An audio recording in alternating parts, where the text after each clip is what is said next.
Friends 12th standard அக்கௌண்டன்சியில் இருக்கக்கூடிய student activities தான் வந்து நம்ம பார்த்துட்ருக்கோம். சாப்டர் 6 தான் பார்க்க போகிறோம். Think of any 3 reasons for your partner for leaving a partnership firm. Partnership ஃபார்ம்லேருந்து வெளியே போகிறதுக்கு ஏதாவது 3 ரீசன்ஸ் வந்து எழுத சொல்லியிருக்காங்க. ஸோ காமனான ரீசன் என்ன இருக்கும்? டிஸ்அக்ரிமெண்ட் வித் அதர் பார்ட்னர், மற்ற பார்ட்னரோட நம்மளுக்கு வந்து டேர்ம்ஸ் வந்து சரியில்லை, அவர் கூட நம்மளுக்கு வந்து ஒத்து போகல அப்படின்னா நம்ம வந்து பார்ட்னர்ஷிப் ஃபார்ம் விட்டு விலகிடுவோம். தென் ஓல்ட் ஏஜ், நம்மளுக்கு வந்து ஏஜ் ஆகிடுச்சு, இல்லை உடம்புக்கு சரியில்லை அப்படின்னா இல்னஸ்.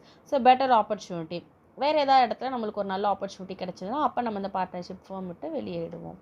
வேறு ஏதாவது ரீசன்ஸ் தெரிஞ்சாலும் நீங்கள் அதையுமே வந்துட்டு எழுதலாம், ஆன்சராக கொடுக்கலாம்.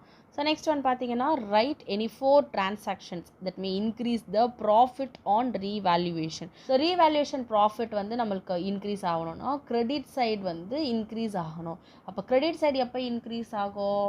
நம்ம அசட் வேல்யூ இன்க்ரீஸ் ஆச்சுனாலோ இல்லை லயபிலிட்டிஸ் வேல்யூ டிக்ரீஸ் ஆச்சுனாலோ இந்த 2 சிச்சுவேஷனில் நம்மளுக்கு என்ன ஆகும்னா கிரெடிட்டில் வந்து நம்ம ரெக்கார்ட் பண்ணோம், அப்போ கிரெடிட் சைடு வந்து இன்க்ரீஸ் ஆகும்.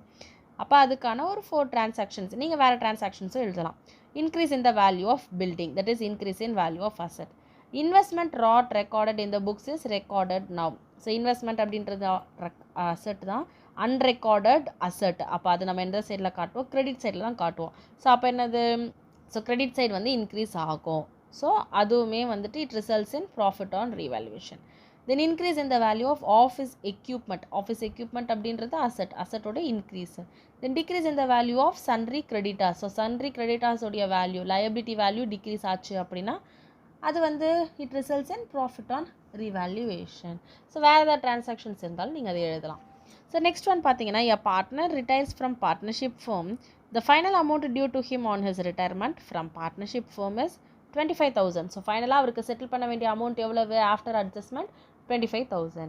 he receives 15,000 immediately. ஸோ இமீடியட்டாக 15,000 அவர் ரிசீவ் பண்ணிட்டாரு. the balance is left with the firm. Balance வந்து ஃபேர்மில் இருக்குது.